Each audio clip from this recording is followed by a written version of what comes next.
Do you mind share? Are you doing something interesting or preparing for something in Thailand? What are you up to these days? Yeah, I'm going for the Appalachian Trail fastest known time. Um Starting May 25th. So So this yeah. so you already have the southbound record, is that correct? Yep, correct. So what are you And this doing that's different? so yeah, actually I've got the second fastest northbound, second fastest overall, third fastest overall. But yeah, I still don't have the record. So, I'm going back to have another go. Yeah, but I got the southbound record, yeah, which is slower than the overall record. So you're going for the overall, you want the whole thing. Yeah, I mean, yeah, just want to get that AT record and getting close now. So haven't got it yet, but I'm getting close. Christian, what's so special about the AT? What's so special about it for you? It's just a challenge that I haven't overcome yet. I mean, every single ultra marathon that I've run, uh, or marathon, I guess my goal's always been just to finish. And then I don't know, somewhere along the past 24 years, I just became competitive, started winning some of these things. And then I don't know, I just got a taste for the Appalachian Trail. I actually helped set the record in 2018, and just having the experience of running with Carol on the trail, and just doing that repeatedly day after day, uh, with a support team was really attractive to me. So I, I yeah, so like the following year I went for the record myself, and this will be like my fifth time going for the record. Fifth year, yeah. When do you remember back? When was the very first time you set foot on the AT? I know you helped support someone going for the record. When was the first time you set foot on the AT, and what was so magical about it, I guess, in the moment? Yeah, I mean, I think it was Carol Sabe's day 11. And I'd specifically gone out to America to go and help him. And I remember I met Joran, his brother-in-law and crew as well, and friend, I guess. We drove, Joe picked me up in the 4x4, and we got to the trailhead, and then Carol came down the trail all kind of excited, and he'd been running since 4 o'clock in the morning. I think I was seeing him in the afternoon, and yeah, he had a drink and stuff. And actually surprising, for me, I thought I was just there to like run with Carol, and Joe had asked me if I can wear a backpack and mule for him as well. So it was a little bit of a shock because the pack's kind of heavy as well. So yeah, I put on this pack. Carol came down, and then he set off in front, and I went behind him, and I was just pretty surprised at how quick actually he was moving on the trail. And I thought, wow, this is gonna be tough. you know. And eventually I just settled into the pace and the rhythm, and it kind of worked out. But the first time I stepped foot on the AT was the first day that I helped Carol Seve. And you're in Thailand right now. Yep, yep. Why Thailand? Like why are you getting your training in there? Um, so give you an idea of the terrain and the heat, I did a 15-mile run this morning, and it had 5,000 feet of elevation gain. So it's got the mountains, and it was 90, it was in the 90s, like 92 to 95 degrees Fahrenheit.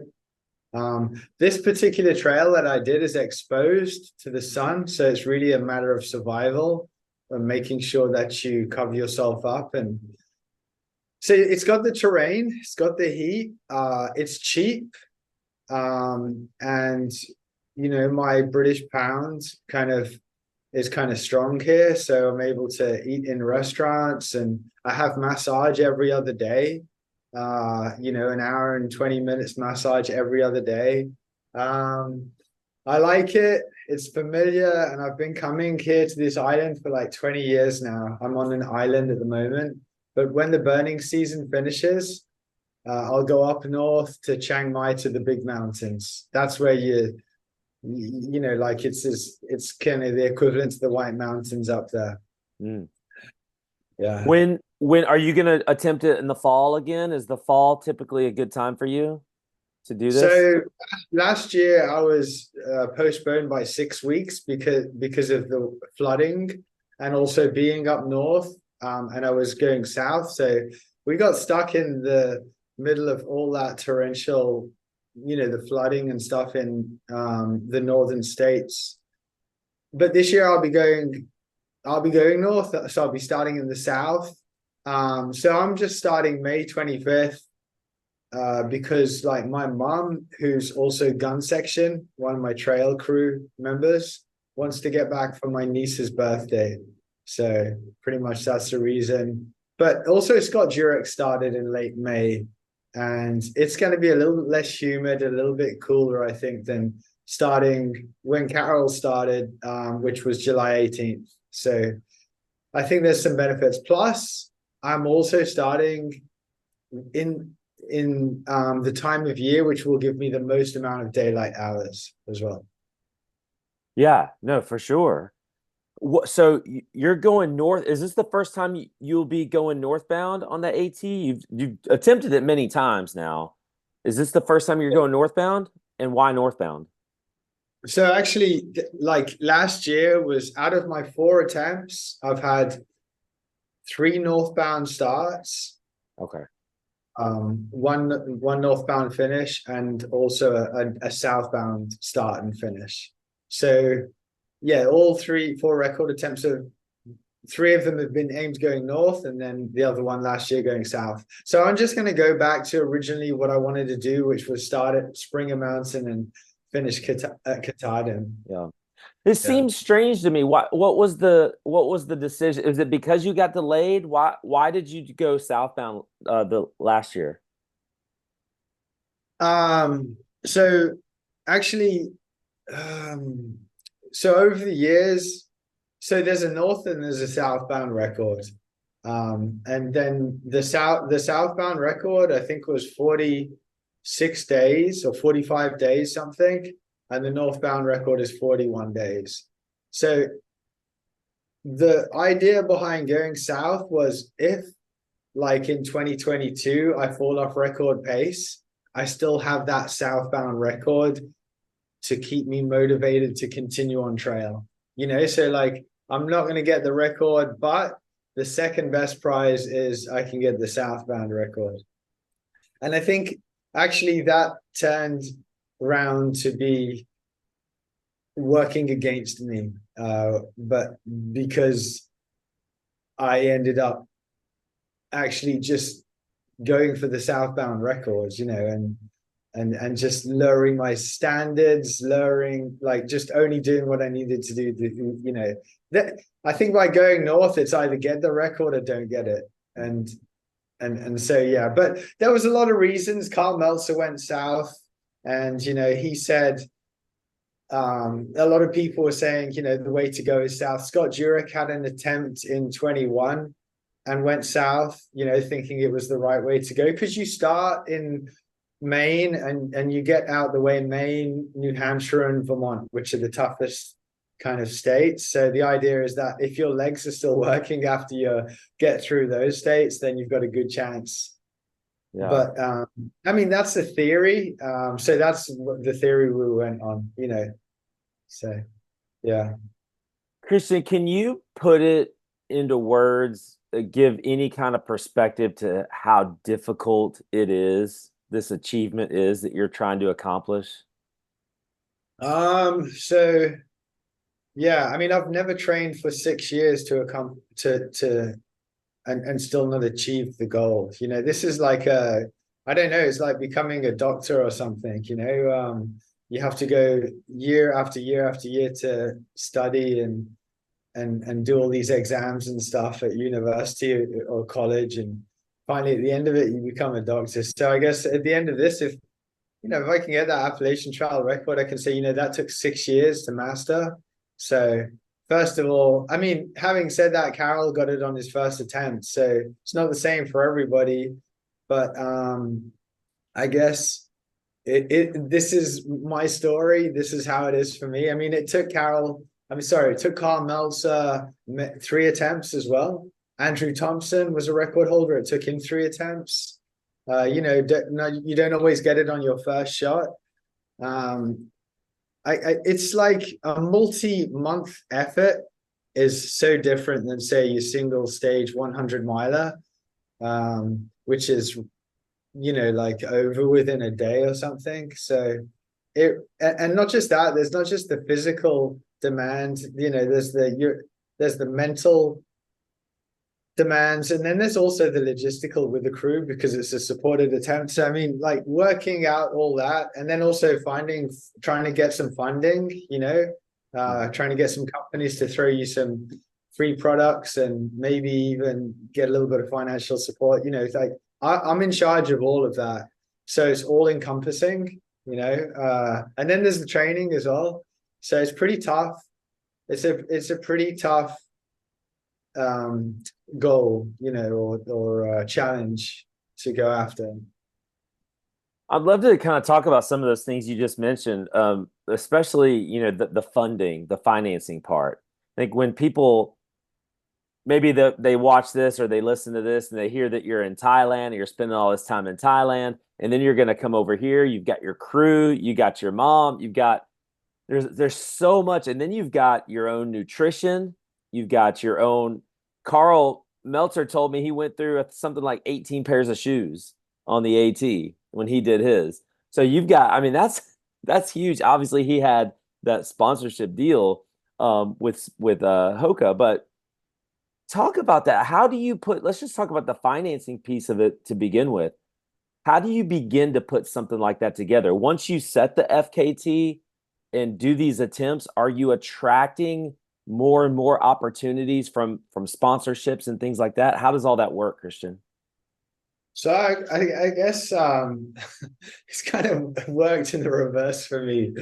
So I was getting some free shoes off Hoka and free t-shirts and some support. They made a post on their Instagram account about me going for the record, and that started in, I think it was 21.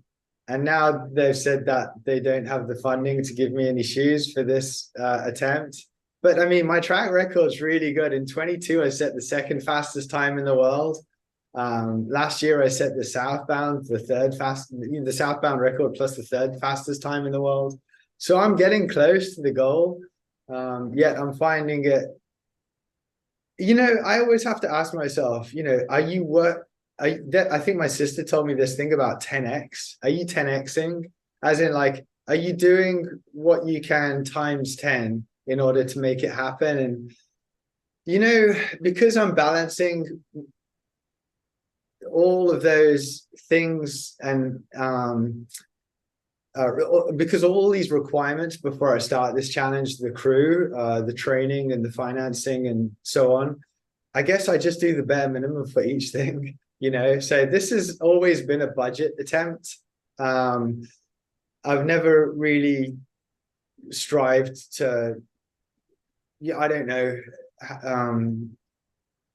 be sleeping in a camper van or something. I started off sleeping in a tent on the trail. Now it's a tent on the vehicle, so I don't stay in a really expensive RV or something. So it's a budget attempt.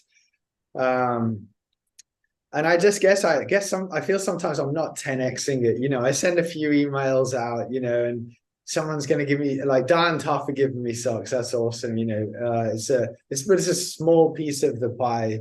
You've got to pay for the sponsor car. That's up to like $8,000 for that amount of time. So then, Do Not Age are coming on board, which is a supplement company, and their supplements are pretty cool. So there's some stuff there that I use. So they're going to help with some financial aspect.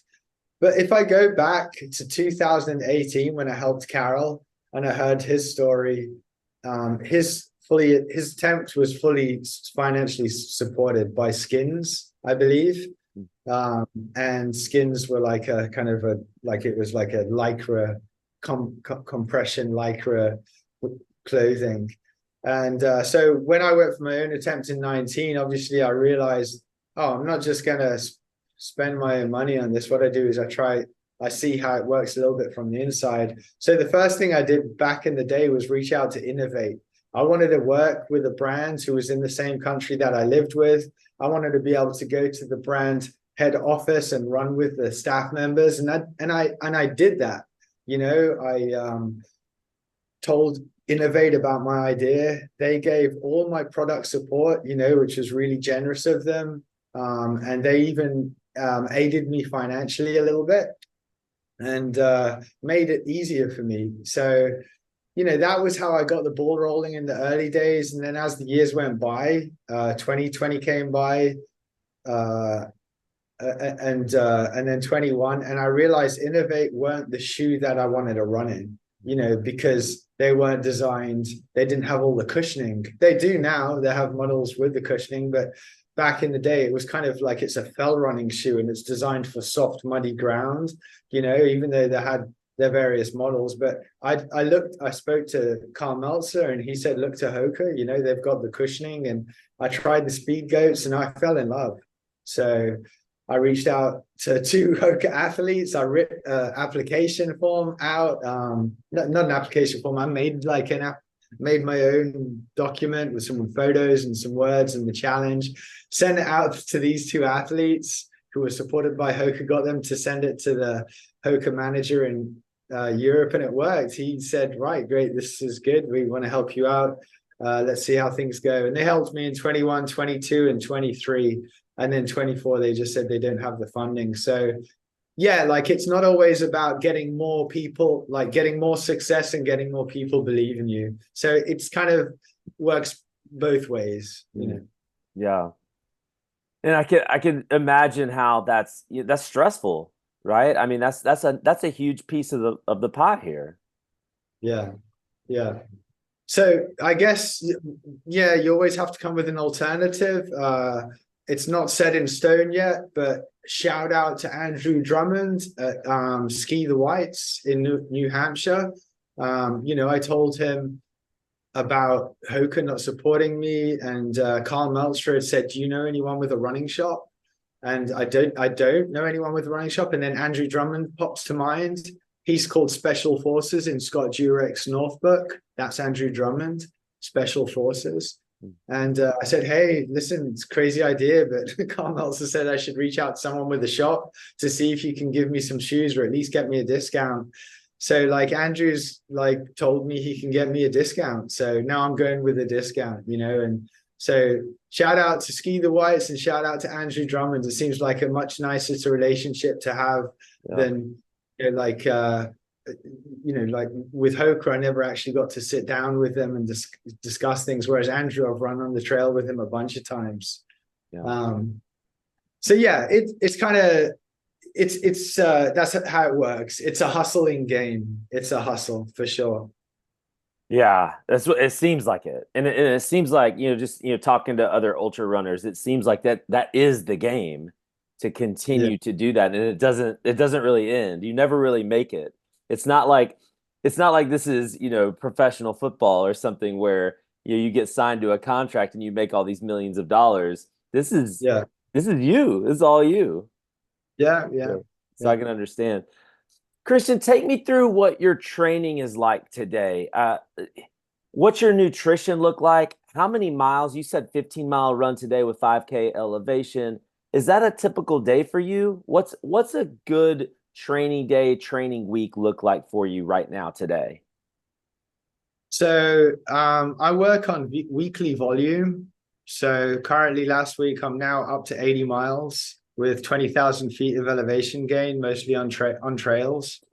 So yeah, I want to build that though. It's still only early March. So I've got March and April and May. I don't know how much I want to build that. I know Courtney Dauwalter gets up to 140 miles a week, but that's training for like single stage 100-mile runs. I guess you have to kind of, there's no textbook for this. So there's no one out there saying you should do this to get the success. Everything is like trial and error, I guess. So yeah, I'm building my volume. I'm at 80. I'm still going to build it this week. I want to get either 85 or 90. And I'm taking it up incrementally, like five or 10 miles a week. And then my miles, I call it distance elevation ratio. My miles have got the same distance elevation ratio as the Appalachian Trail. So you're getting about 220 feet per mile on the AT. So in other words, if you do a 10-mile run, you want to get 2,200 feet gain and gain and loss. And then I mix it up. I mean, I do so here in Thailand, I said I like it because it's hot. The trails are dry and dusty, and it's a mix of rocks and dirt trail. But there's also a flat running track that I just go to and I just cruise, I just sometimes I'm doing some tempo run. I'm not doing a lot of speed work lately, I guess, but I'm doing 2 strength sessions a week. Go to the gym, do a good strength session with, like full on kind of squat exercises, compound exercises, then single leg exercises. In fact, I noticed all the guys in the gym are like doing their chest and their biceps and stuff. I guess they want a big chest. Well, that doesn't like serve me well in ultra marathon running. So like I noticed the girls are over on the other side of the gym doing what I call big butt girl exercises.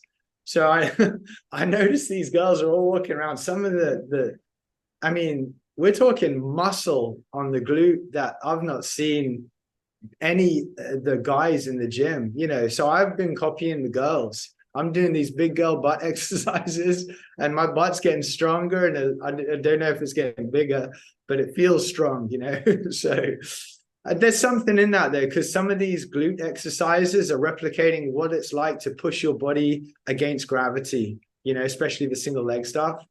So a lot of trail running, a lot of elevation, up to almost 100 miles a week, twice gym, massage every other day, religiously every other day, and it kills. It's not one of those sweet ones where you fall asleep. I mean, it's teaching me about pain management. Can I breathe to relax my muscle, to allow Kwan, my masseur, to get into the muscle? And sometimes it's too much and I tense up. I mean, the other day she's standing on my hamstring and I said, Kwan, how heavy is it? She's like 52 kg. I'm like, yeah, I can feel it.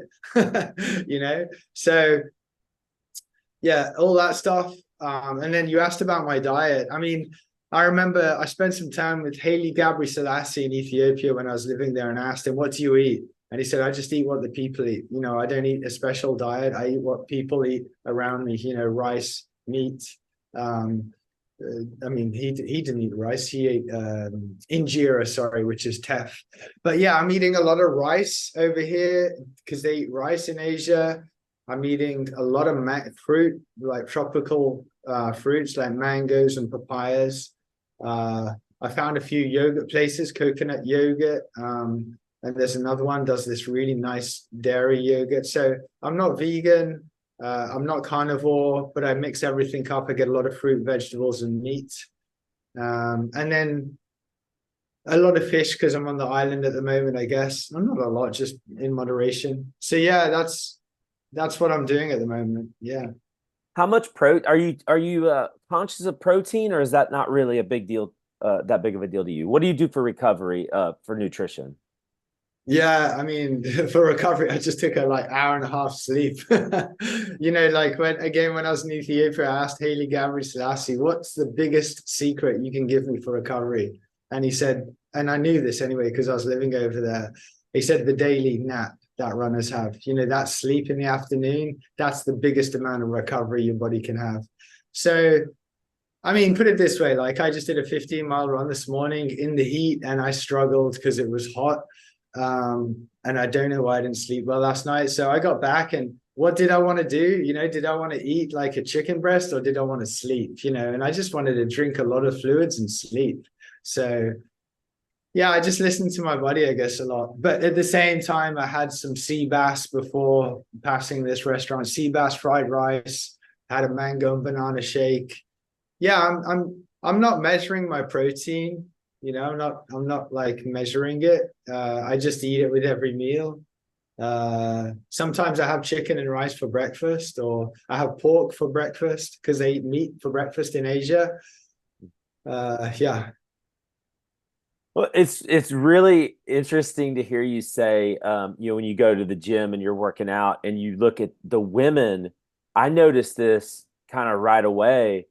The women are over here doing these single leg, they're doing waist down type of exercises, and then they like to get exercises for their triceps too. They don't want the flab, but Yeah. aside from upper body, I find myself exactly what you just said. I'm doing a lot of the exercises in a gym that the women do, and I don't ever see a man doing it.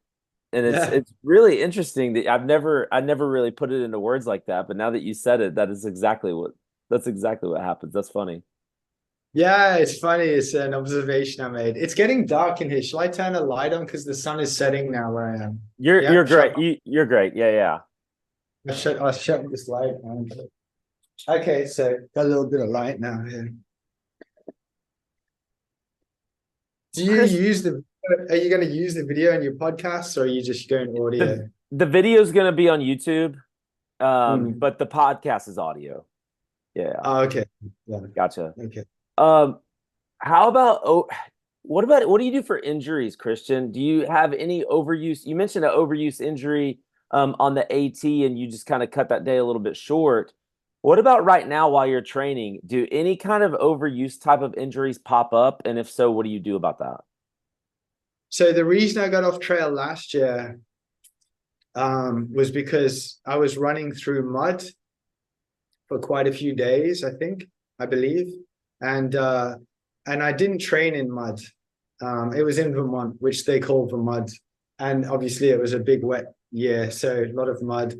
And I didn't train in mud. So what happens is when your foot hits the surface of the mud, it drops a few more centimeters before it finds solid ground. So then what happens in that fraction amount of time, your stabilizing muscles like try and find solid ground. So the way I have described it to people is, have you ever run on sand for a period of time, and then the next day, all those muscles, those little muscles around your ankle, they're just really aching? So that's what happened with me. And actually, I've noticed, well, I go to my massage. I go to Kwan. She's my massage lady. I go to Kwan and I don't tell her anything. I just let her work on my body. And she's been finding this little tight area above my ankle, which I got off trail for last year. And she's working it. And I mean, like that's about the most amount of pain. I can't even, sometimes I have to just like my body all tense up and I'm just like I try not to say go easy on me because it's just going to kill the massage. So she's naturally working that area that I got overuse on. So actually when I was out running today, I can still feel the bruising of the massage from yesterday. And I actually think I need to look for some kind of stretch for that area to counteract that overuse injury if it happens. Because when people are on the AT, you always hear them talk about their shin splints. Carol Sabay even, like had two big bags of ice on his shins every day. Jennifer Davis was in agony because of her shins. I think there's a few other people who have experienced it, but I never really experienced it until last year, and it took me off trail. So, yeah, I want to try, to try and counteract that. I haven't really researched yet, but if I find a stretch that I can do, which stretches that area, I'll do it. I'll find it. But some of You these things you can't plan for. Do you do any other stretching, or do you spend a significant amount of time stretching, or is it not something you really think too much about? No, it's really annoying because, like, there's all these elements in training that if you have them all in your training, I think you're a more well-rounded athlete. And one of them for me is you can either call it stretching, mobility, or yoga.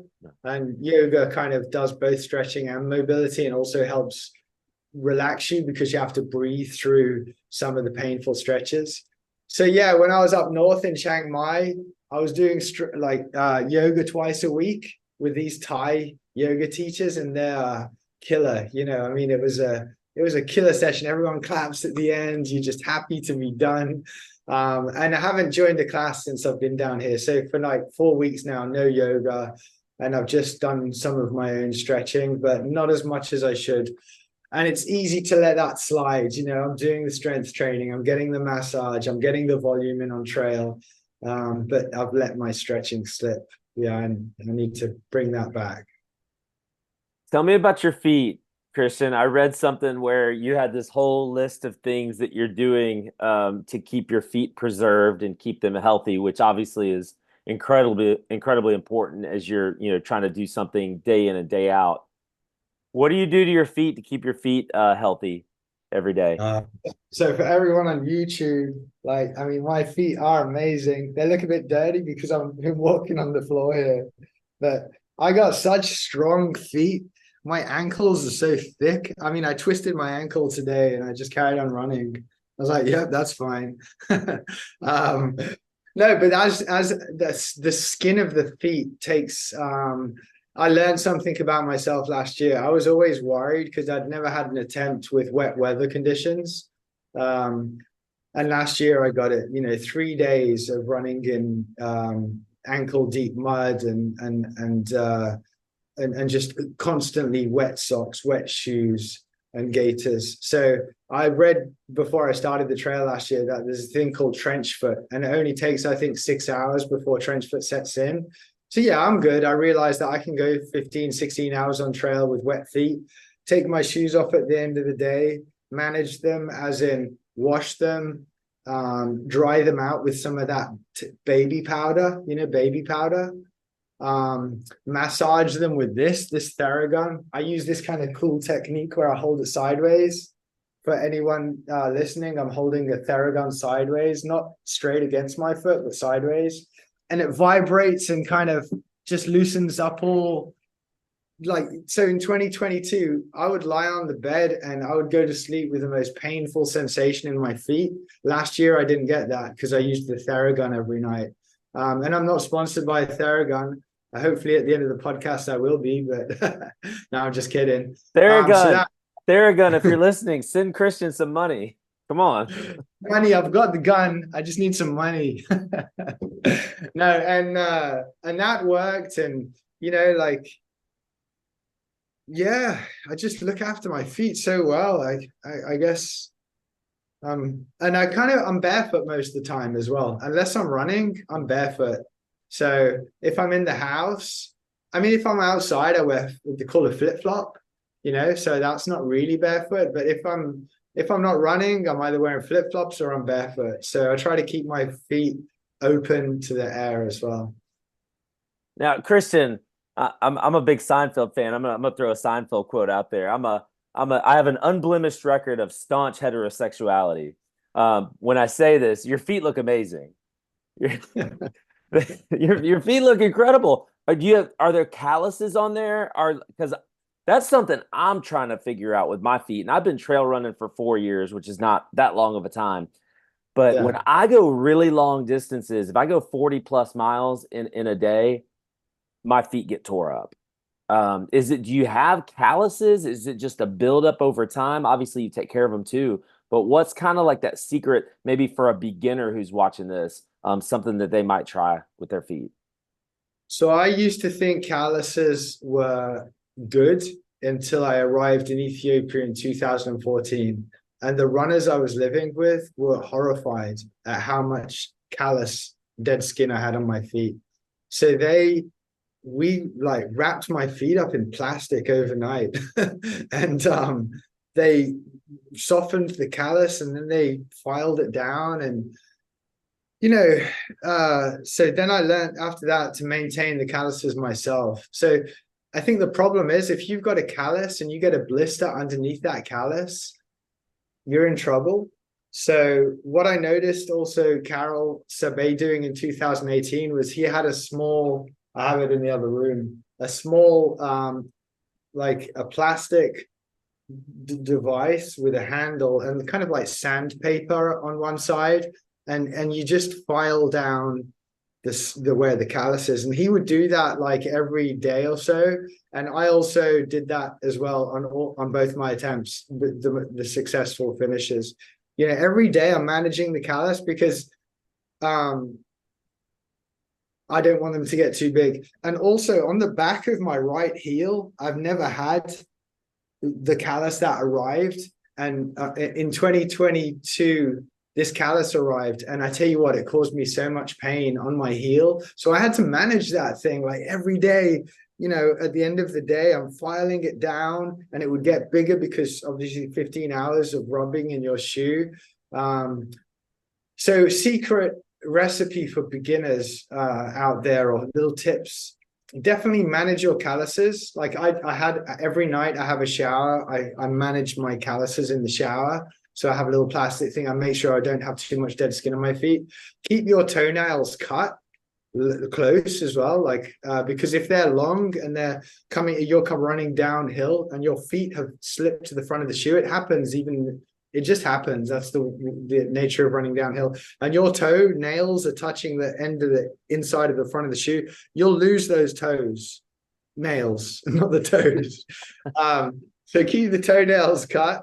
And yeah, I guess get the shoes that work best for you, and lace up the shoe in a way so whenever I start my runs, I get my foot in my shoe, and then like I'm kind of like hitting the back of the shoe against the ground to make sure my foot is as far back in the shoe as I can, and it leaves me usually I leave myself an index finger width in between the longest toe inside the shoe and the front of the shoe, and then I lace up my shoes. And I guess that's what I do to keep my feet good. Well, I mean, yeah, it's a tough one. I guess everybody's different, their feet. So you mentioned toenails, though. I I didn't ask Carl this when I had him on, but I've read about Carl that he's just like in the middle of the AT, his run, he's like, "Well, I don't have any toenails." Is Yeah, I that heard. is that so? But are you how did you do on toenails when you've done these previous attempts? Have you lost any? Kept them? How's that working for you? So I've got all 10 toenails except for last year when I was training, because we got delayed by 6 weeks. I neglected to cut my toenails as I normally would, because I didn't expect to be training for an extra 6 weeks. And the longest toe I have is not the big toe, it's the one next to the big toe, the toe next to the big toe. And I was doing a lot of training up north. I was up Mount Katahdin a lot, doing a lot of descending. So yeah, eventually it happened. The advice that I gave, just like my toenail was touching the inside of the shoe, and it turned my toe, like discolored it to slightly a darker color, and then I lost that toenail. And actually it grew back nicely, but then I noticed again just a few days ago, I'm looking down at my toe, I noticed a few days ago that like it grew back, but I think I'm gonna lose it again. So I've got 9 good toenails now. Yeah. It doesn't sound like that's something you worry too much about, though. Nine's pretty good. I got actually, like Meltzer, I think no toenails is a good also, because then you don't have a problem with your toenails. So yeah, it's crazy how he doesn't have any toenails. I guess that's what happens when you run all those 100 milers. It is crazy. I think that is crazy. So uh, you keep bringing up Ethiopia. obvious. I mean, it's obvious that the great runners in a history have come from Ethiopia. Did you want to go there and spend some time there just because of that, or why Ethiopia, and why keep going there, and why keep bringing that up? So in 2000, like actually, I used to just run marathons. That was my thing. And then I kind of used, and it wasn't always trail marathons, just city marathons or something. So I was running this marathon in Sicily, in Italy. Yep. And I'd gone back repeatedly. It's the Palermo Marathon. And I noticed a group of African runners all warming up together, the men, the women, about five of them in a pack. And they were just jogging really slowly, not doing any speed sprints or anything. They were laughing and they were smiling, and they were just this group of magnificence, like these amazing runners. And they were going really slow and just like warming up. And none of the Europeans, no one else at that race was warming up the way those guys were warming up. So they intrigued me. I thought, wow, those guys are coming from another country with another culture that I'm interested into. I'm very attracted now.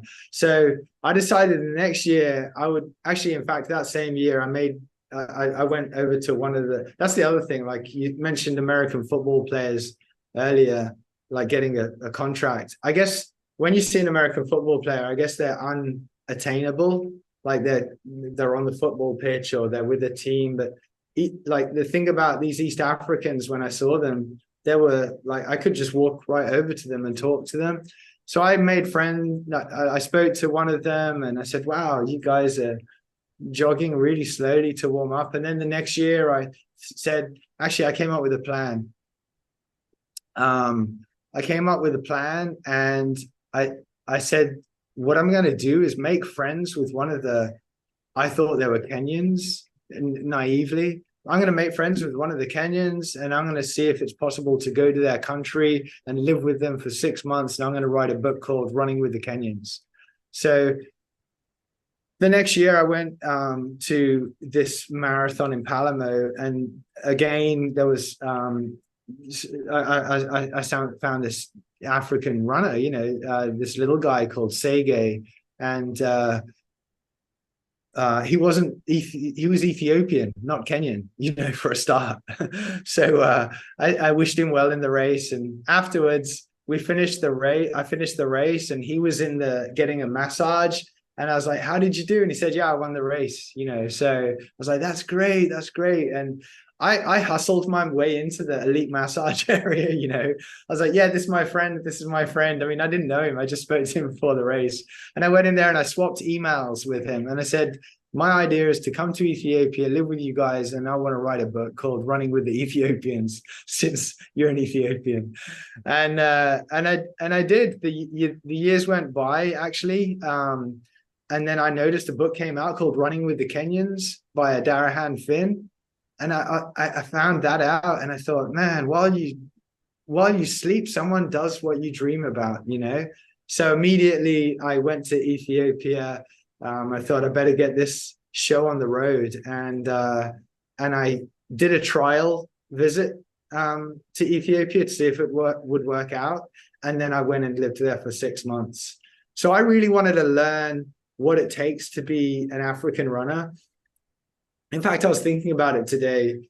The difference between my experience and Adarahan's Finder's experience is that I think he had an armed guard, at the gate of his property where his family was staying. I lived with the runners. I didn't have a guard. I had an NGO 4-wheel drive one time stop when I was walking to the shops, and they said, are you okay? Do you need to get in the car? What's happened? And I said, actually, no, I'm living here. I'm okay. They said, you live here? What are you talking about? I said, yeah, I live here over in that shack over there. I live in that shack. And they're like, all right, good for you. And they just sped off with leaving dust behind me. So like my experience was authentic, living with the Ethiopian runners, not with a guard in a gated community. And I'm not saying that there's anything wrong with that experience that Adarahan had, because he was with his family and children. So he had children to protect. I didn't have any kids to protect. So I just wanted to get into Ethiopia, be with the runners, and find out what it was all about. And that's why I went to Ethiopia. When was this? 2014. And this is very interesting to me. The people that came by in the vehicle, were they concerned for you? Is that why they did that? I think they were just in shock, like, because I was definitely I was in a place called Sendifer, and sometimes children would look at me and just start crying because they'd never seen a white person before. And like heads would turn, and children are the most playful. They're like, wow, what kind of human being is that? And so I don't know if they were concerned or if they were just surprised. I think they were more surprised than concerned. But I was told by the runners that I was living with, don't go on the road on the nighttime because it links up to Somalia or something, and you can get kidnapped. So or you get like like you can get kidnapped and held for ransom and stuff. But I'll be honest, like I went out on the night time and I drank this stuff called tej, which is made of honey. Tej bet, and you could call it a bar in America. Yeah. So I went to this tej bet and I got so drunk one night, and I had an Ethiopian girlfriend called Macdes, and I was so drunk, it was so bad. But I made friends with all the farmers, and I thought, there's no one going to kidnap me here. I don't know, maybe I was lucky, but I didn't like that fear mentality, So I had a good time. Kristian, how old are you? I was going to say 34. That's my fitness age on my Garmin. Don't believe that. 47. Yeah. You're 47. Yeah, 47. So you were 37, roughly 37, 38 when you had this experience in Ethiopia. Yeah. Talk about that for a second. What has that experience mean to you today? Not just fitness wise, but just maybe mentally, and maybe even in your heart. Like what is that experience meant to you? Yeah, I mean, so that book is I haven't released it yet, and I haven't drafted a finished version either. So it's like, for me, Ethiopia is so many things. Ethiopia is where I fell in love with someone who I questioned, did they love me, or was I a opportunity for them to leave the country? So it was a place of, was it love or was it deceit? I don't know. I like to lean towards love, but maybe I was naive. It's a place where I learned to just be a family with a group of runners, living in one room about the size of the room I'm in now. Like there was a couple on the bed. There was two couples in my room and a baby, and we all lived in one room. They had this agreement not to have sex in the room, of course, so like they I don't know what they did when we were out, like when two of them were left alone. I guess I never had a girlfriend at the time, so yeah. But yeah, there's this like collaboration of what it's like to live with each other, this family unit.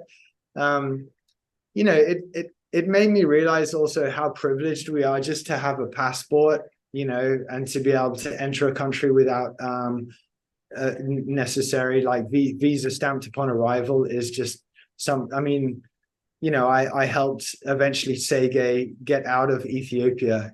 He felt he was being persecuted by the government and it was unfair, so he became he's now a Canadian citizen. I think he has his passport now, and he has me to thank for that. And his family live over there. His wife, he now has daughters who were born in Canada. And Yared, the other guy, also lives in Canada, but I never helped him get over there. So Ethiopia means so many things. And it's a place in my heart which will always be there. I really want to share with my book, whether it's just about Ethiopia or it's about the Appalachian Trail attempts tied in with Ethiopia. Yeah, I'm really looking forward to sharing with the world what happened when I was over there, because it's pretty surprising uh, what actually happens outside of our own cultures. Yeah. When you mentioned love, you didn't know if that love was what were you referring to? Oh, so I met someone over there called Okay. Macbeth. Yeah, and she was working in this phone shop, and I remember going in the phone shop, and she like helped me out. I was looking for a memory card for something, and when I looked into her eyes, I mean, they say that Indians are the best actors because they don't have to open their mouth; they can speak with their eyes. Well, that was in a book I'm reading called Shantaram. Anyway, it's kind of similar in Ethiopia. There's this, like, she spoke to me with her eyes. I remember my dad described something like when he was young, he just wanted to dive into the eyes of this woman, and Macbeth gave me this feeling and spoke to me with her eyes without opening her mouth. And like, unless it was just me,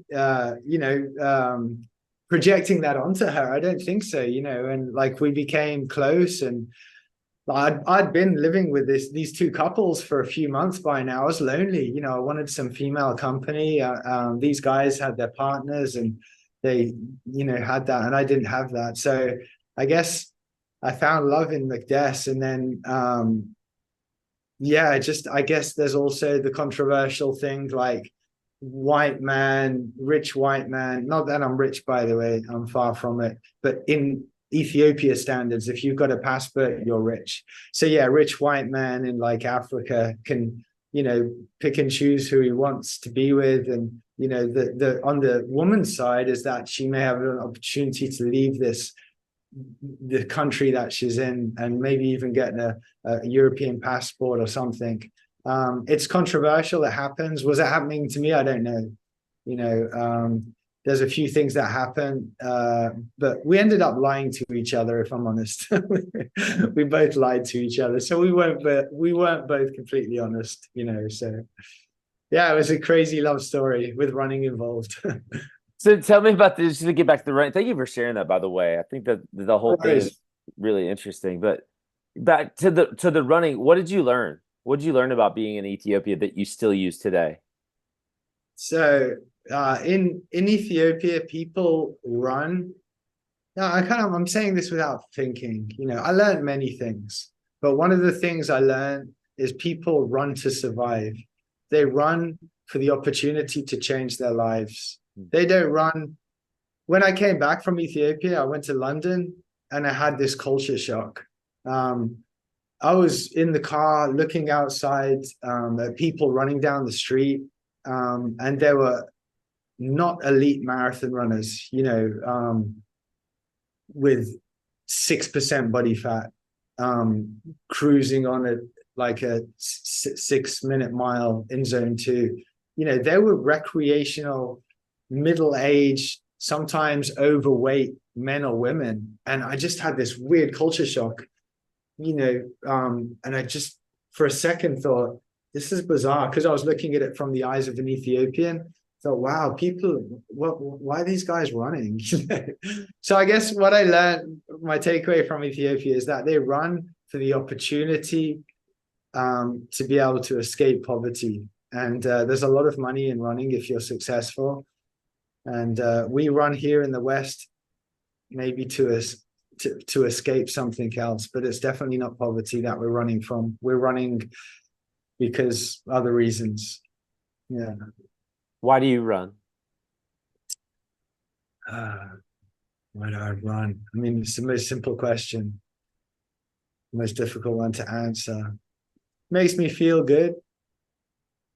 I feel good when I run. I've been running since the year 2000. I used to do boxing, and we used to go running, and just to part of the fitness, And then I saw there was a local marathon in the town I was born, and I just signed up for it. I mean, I didn't even sign up for it. I turned up on the day, and just entered, because back in 2000, you didn't need to enter online and all that stuff.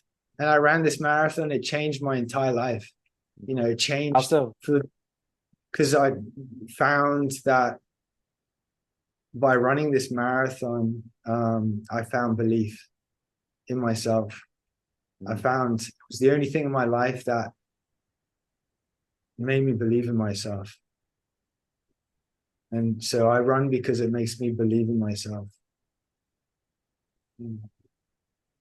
why I think it might be obvious, but why is that so important? And as far, not just why is it important, but it seems as if that was missing. That was a missing piece in your life. Mm, yeah.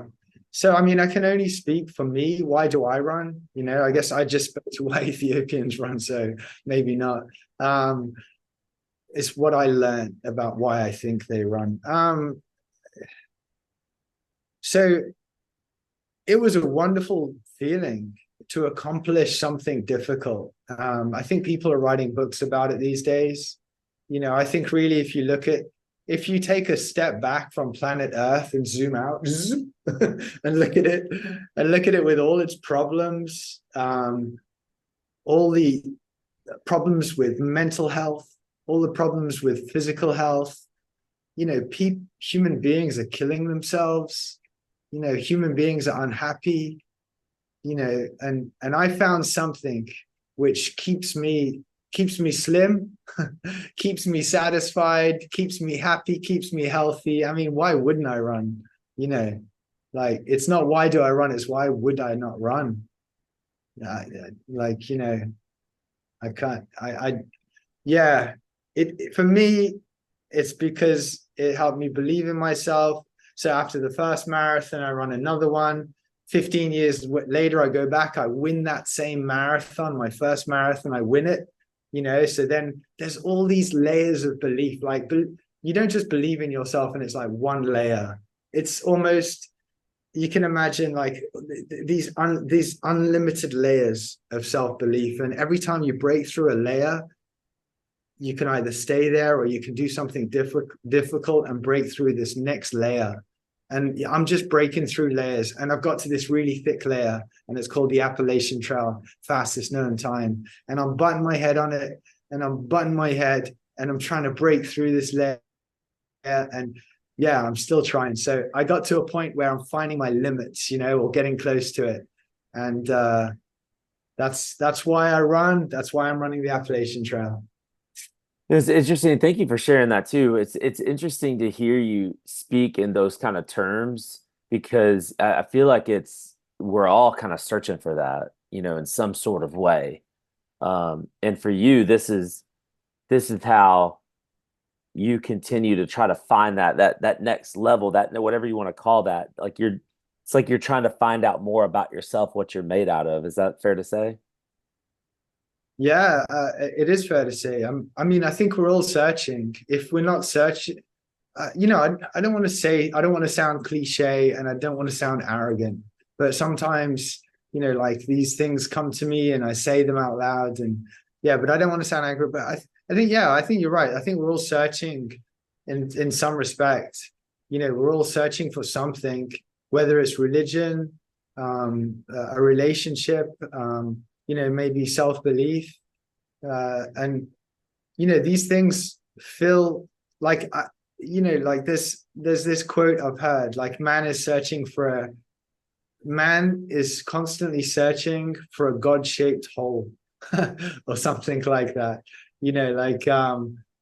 So I guess the people who I've met in my life, like Iceman, who supported me on the Appalachian Trail, goes to church with his wife every Sunday. And, Iceman doesn't seem like he's searching anymore. He's found God. And that's beautiful to see and, have him be a presence in my life and in the Appalachian Trail. And yeah, so I'm searching for, I think I'm getting to the point where I'm happy to let go of the search for self-belief. I now believe in myself. I'm now I've proved myself in the sport. but I just can't stop yet. I want to have another go at the Appalachian Trail. It's not like I'm addicted or something. It's just that I'm in my mid to late 40s. I still have a chance. I have a crew. I have my fitness. I have the opportunity, and I'm looking forward to the experience. So, uh, yeah, you're asking good questions now. You're getting deep. I'm getting too deep. Let's lighten it up a little bit. I've got just a few more left. I'm gonna get you out of here, Christian. What Nice. when you're out there running, even like training, what are you thinking about? Do you listen to music? Do you just like silent? I've heard some people say if you listen to music, you're cheating. Yep. But Yeah. but what do you do while you're out there? Um, I guess as the years have gone by, this process has changed. This has changed. So more recently, I'm out on the trail. I listened to this podcast about how not to grow old, and like physically, it's inevitable that we grow old. And but in a way, like you can stay young in your mind forever because it's how you view things. And when I'm running on the Appalachian, sorry, when I'm running on these trails, a lot of the trails I'm running the same trails. I mean, I'm on a small island. I have to run the same trails. So I'm just running, I can see the same things.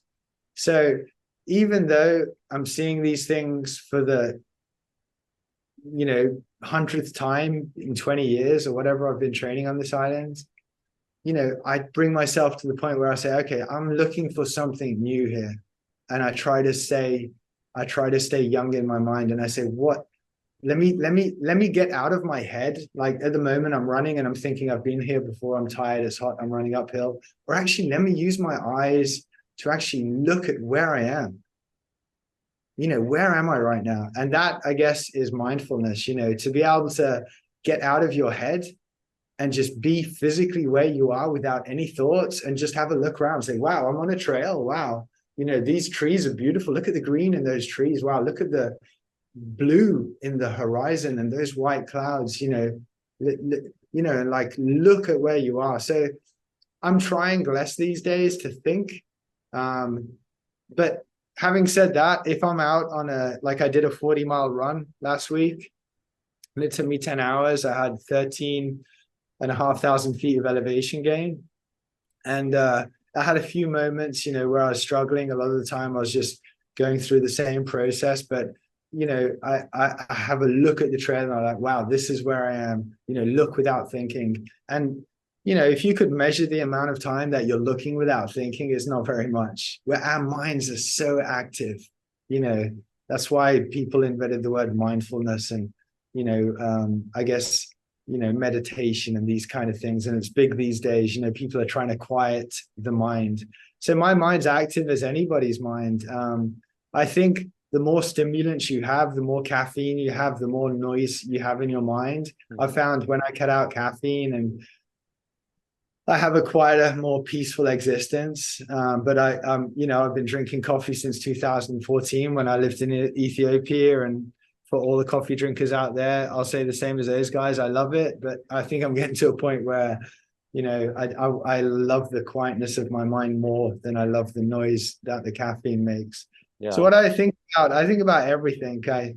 I think about how, but I find the less I think, the better. I think about what I've got to do to keep cool. I ran past a river today, so I took my backpack off and I lay down in the river for 3 minutes and I breathed and it was paradise, man. 90 degrees Fahrenheit, no shade. And suddenly I find this river and I'm just lying there. And for 3 minutes after that run, I was in pure 100% paradise. Then I get back up, put my pack on and carry on running. I find the shade to run in. I eat every 30 minutes to keep my energy up. I drink a bottle of water within 45 minutes. I ration it out. I'm looking at the trail to make sure I don't trip over. So many things are included in my, things you have to do when you're running on the trail to stay like focused and present. And then also your mind drifts, like, oh, how am I geez, yeah, how am I gonna like I've got this, how am I gonna figure that problem out? Or how am I gonna figure this problem out? Stuff like that. What do you carry? How much water do you carry? Where? How do you? You're talking about like a 10-hour run or a 40-mile run. How are you able to replenish your water? So I planned that 40-mile run as 10 miles out, resupply, 10 miles back, resupply. And I did that twice. So I only had to carry water for 10 miles. I found that one end of the 10-mile was a little family shop owned by a Thai family in the mountains. I woke them up. I started at like 3:57 a.m. and I passed through that first 10 miles. I got there by 6 a.m., and like they're sleeping, they sleep on the floor outside the shop. There's like a mattress, and I feel bad, but like the sun was coming up and I just said, yeah, one Fanta and some water. So I kind of woke them up a bit. And then the other end where I started, there's like a 7-Eleven style shop, and I just resupplied there. So I never had to carry on that run more than 3 liters, sorry, 2 liters, whatever that is in ounces. I don't know. Yeah. What's it like for you to get up in the morning, start lacing up your shoes, start getting ready, get your pack together? Is any of that, does that ever become painful mentally? Is there ever a day you wake up and you're just like, I just don't want to do this? Because I train how I feel. Like Courtney Dauwalter does it. I know Carl Meltzer does it.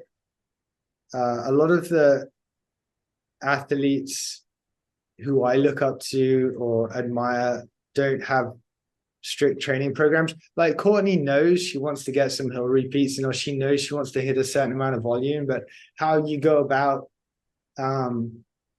so at the start of each week, I think to myself, I have a blank canvas, but I want to fill like 80% of that canvas, with volume. So I just, it's almost like I do a little bit of painting here, I do a little bit of painting there, so I just run how I feel. And sometimes I decide what run I'm gonna do the day before, but I never kind of have a strict regime. I think my personality would get tired of that and would maybe not feel so free as thinking, oh, I just need to get 90 miles this week. Wow, if I do double days, it makes it a bit easier. Or if I do a big run tomorrow, I can take a chunk out. Or, oh, I've done loads of vert, now I can do a flat run on the track. So I think I never get to the point where I hate lacing up my shoes. There is, as the years go by, you get better at, it's going to be a tough run. I don't know, like, okay, it's a little bit like, yeah, there's a warm-up phase and everything. And usually after running for 20 minutes, you usually through the warm-up and you're usually good to go. But that I always find the mental, I call it negative anticipation. Negative mental anticipation. If you think about something you don't want to do, one, you're not going to enjoy the thought of it. Two, you're going to waste energy thinking about it. So just forget about it and do it. That's how I get through it. Yeah.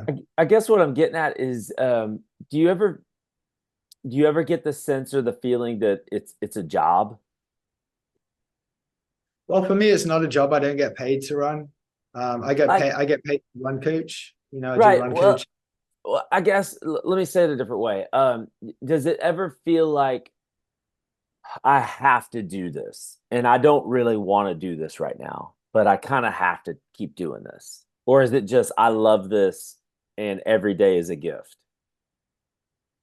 I mean, I'll show you the title of my run today, and this is the kind of, it might be backwards. Uh, can you? Grateful every day. That's what I titled my run today, man. That's what I'm trying to live off. I'm not trying to bullshit people and talk about it. I'm trying to live that. So, you know who Pete Kostelnik is? He ran across America, 72 miles, set the world record. It still stands today. Last year, he had a car accident. He got rear-ended 60 miles an hour while they were sitting still in turning off onto their campsite. He was in the back of the car. He was flown out in a helicopter because they like I don't know the full details, but I just know that all his pelvis got broken. So, I'm out. I'm like my body right now, I'm good. And I'm grateful that I'm good because, a couple of months ago, my father, died and he's not here. He's like this pain that I'm feeling. I saw him suffer in the hospital like for 3 weeks. And sorry, was it 3 weeks? Jeez, it's a long time before. Well, yeah, he had a stroke. I went with him in the ambulance. We went to the hospital, and that day, the day before he had the stroke, he walks down. He was walking around, and he walked upstairs to bed. The next day, he had a stroke. He never walked for the last 3 weeks of his life. He couldn't talk. He couldn't communicate with us, and so like for me, lacing up a pair of trainers is if well, I kind of quantify it like Pete got in a car crash. If he wants to do this, he can't at the moment. He's just learning to get back. My dad's not even here. He can't even, pain is a privilege. Yeah. I mean, pain's a privilege, I think, because it means if you feel pain, you're alive and you're living and you have the opportunity and that pain will pass. There's that saying, pain's temporary, but quitting lasts forever. So yeah, I feel like I've got to do this. I've got to put in the training. I've been working towards the AT since 2018. It's now 2024. This is my, like I say, this is my diploma or whatever it is in life. I become a trail doctor or something. I don't know. I just hope I get that record. Yeah. Well, I think you're gonna get it. I'm just talking to you and just kind of hearing the dedication in your voice, hearing the why behind what it is you're doing. I think it's there for you. I live in Alabama, so Yeah. I would love to, would you say May 25th? Yeah. I'd love to come, I want to see you start. I don't know if I'm gonna get out to Katahdin. I've been to Katahdin before. That's a tough one, but I'd love to kind of Yeah. see you get started and wish you all the luck in the world.